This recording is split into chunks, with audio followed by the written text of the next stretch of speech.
Dr. Cruz, do you want to go to a party? Totally. Find out how on this next episode of Digest This.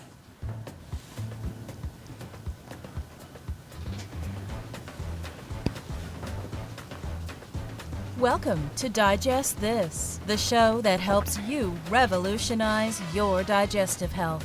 Here are your hosts, Dr. Liz Cruz and Tina Nunziato.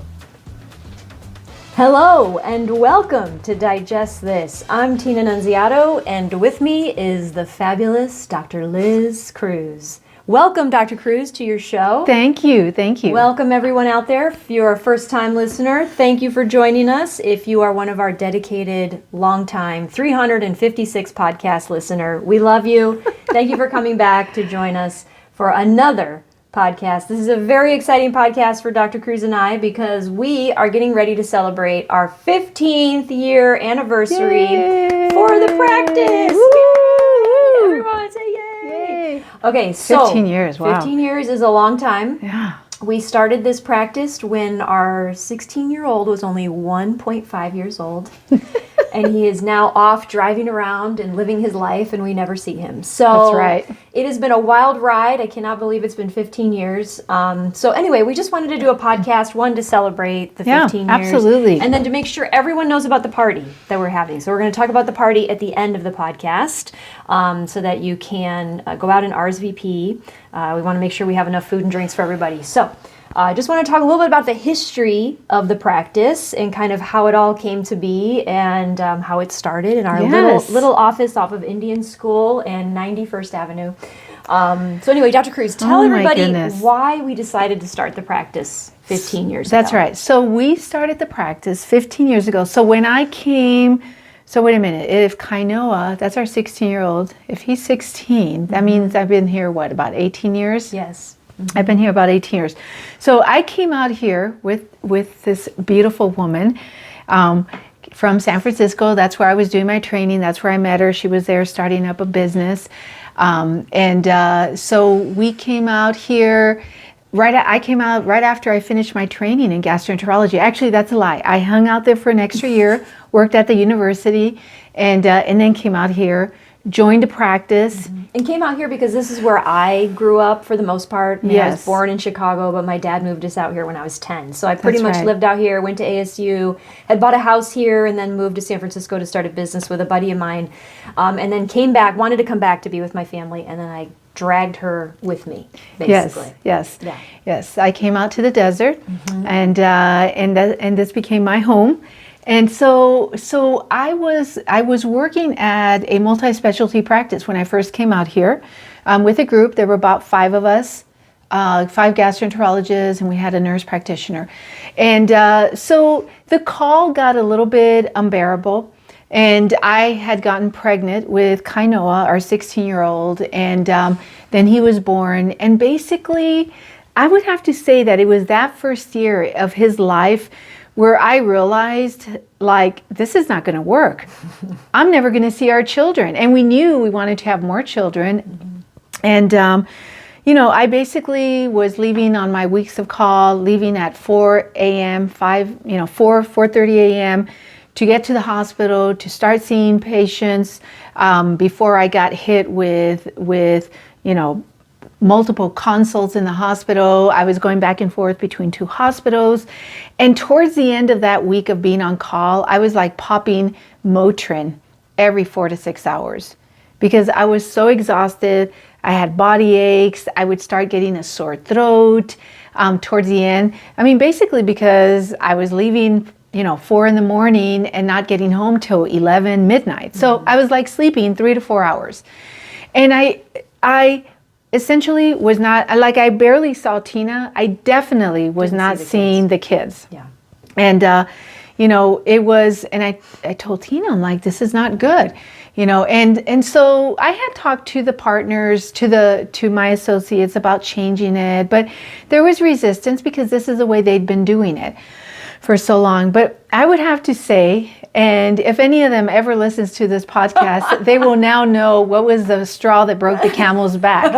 I was the only female gastroenterologist in a group of 5 of us. The other 4 were men, okay? And the straw that broke the camel's back was those guys putting me on call on Mother's Day. I mean, to me, I was like, here I am on the eve of Mother's Day in the emergency room, taking steak out of some guy's esophagus.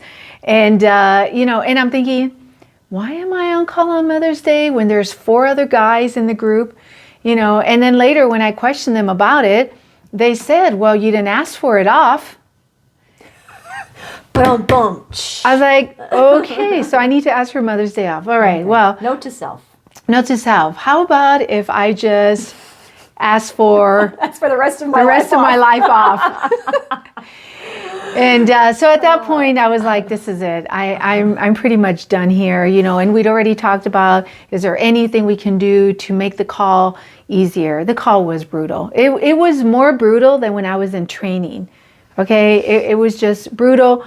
And I just realized I was never going to see my family, and I just couldn't do that. And the ironic thing was that the senior partner said, hey, kiddo, don't miss out on your kids' lives because I missed out on my kids growing up, and don't do that. Don't do that, So, it was like, okay, I'm trying not to, but it's not working out here. So I ended up moving out of that practice. I went and joined another 2-man practice out in Goodyear. And then at the end, and mainly because I had to be out of that area for about a year because of a non-compete clause, and I had to be 10, 15 miles away. So I joined another small practice for about a year, and then Tina and I were like, what are we going to do? And we talked about starting our own practice, and I was like, I don't know how to run a business. I mean, I can be a physician, but I don't know how to start a business. She knows. She knows. And so we agreed that she would run the business. She would be the office manager, run the business, and I could just focus on seeing patients. Mm-hmm. And that's what we did. That's what we did. That's what we did. At the end of December of 2007, mm-hmm. we officially opened up our doors, and I think we even had a party, probably in January. Yeah. And our staff included both of our mothers. And one MA. And one MA, one medical assistant. And that's how we started. Mm-hmm. A little office. We had maybe 2-3 exam rooms, a little tiny lunchroom, and then, my office where you never were. Where I never worked. We realized very quickly you did not need an office. Yeah. So that's how we started, and we never looked back. That's right. That's right. We just kept going. Yep. Yeah, and when we first started, we were in a very small office right there off of 91st and Indian School, and the idea was just to rent for about a year until we found a building mm-hmm. that we wanted to kind of settle into. So we did that, and then we slowly we realized pretty quickly that you needed help in the office, so we yes. hired a nurse practitioner, pretty quickly, and we've always had at least one nurse practitioner in the office. Yes, always. But yeah, it's been. Quite the journey now. 15 years later, we have 13 staff, mm-hmm. and we've got another doctor that's just getting ready to join us, yes. Dr. Neil Chernoff, which I'm so excited about because Dr. Cruz needs help so badly. Yes, so I'm very excited. We're going to be having him on an upcoming podcast, so everybody can get a chance to meet him. But yeah, the practice is growing, and it still continues to grow. We always wanted to be. Dr. Cruz mentioned how she had to go out to Goodyear to work, and just really fell in love with the patient population in Goodyear, mainly because a lot of patients speak Spanish yes. out in that area, yes. and she speaks Spanish, and so it was important for us, even though we live in Northwest Peoria, to kind of stay in that area and serve that community just for the Spanish-speaking patients alone. And we do. About a third of our patients are Spanish-speaking. Yeah. And so we've continued to grow in that area, which has been good. It's been a nice area for us to be in. It's been wonderful. I mean, we see anywhere from 18 to 90-something. Mm-hmm. I mean, it's a nice age range. And like Tina said, a good percentage are Spanish-speaking, which for me, fills my cup fills one of my many cups inside of me, because I feel like I'm giving back to my own, mm-hmm. to my own people. And but just it's just been such a great area. We were just talking before we did this podcast, about our mission. our mission with our patients, and we were talking about how can we continue to further our mission with our patients. Okay, so even 15 years later, it's not like we're like, okay, great, we're seeing patients, it's all on auto, cruise control. No, we still continue to want to grow and to want to make it even better and better. Okay, and we continue to talk about how we can further our mission with our patients. Yeah, I mean, as you can see, I've never really had to market her. We've always had a ton of patients coming in the door, mainly because she speaks Spanish. She's female. We're one of the few GIs in that area that speaks Spanish and that is female. And a lot of people are looking for that. So that's been a blessing, right, for us to have the practice be very busy, but always continuing moving forward and trying to see what else can we do for our patients that are coming to us. Every year I pull like where our patient population is. And obviously we're not seeing all these patients, currently, because some of these patients are recalled patients that come back every 5-10 years for their colonoscopies. But we're at 27,000 patient panel right now, which is pretty incredible. God bless, right? Yeah, and close to 10,000 patients in our wellness business, which is really awesome. Yeah, and amazing. So, yeah, it's been a blessing to serve that community and continue to serve that community. Absolutely. And continue to grow. And I just want to say, like, kudos to my wife, who's my life partner. Are you gonna cry? Wow. Yeah, I'm sorry. My business partner. because I couldn't have done this without her. Okay? I couldn't have done it. And she should know how much I love and adore her. And this was a partnership that we started from the beginning. And have we had our hard times? Absolutely. Who's not going to have hard times, right? It's there's all sorts of obstacles. They get put in front of us, in our business, in our lives. We have 4 children, there's all kinds of stuff. And, but yet we work through it. And sometimes we discuss very passionately, about stuff. But I wouldn't want to be in this partnership in not only my personal life, but in my business life with anyone else. But this girl, Tina Nunziato, all right? She's for Dr. Cruz. She's the apple of my eye.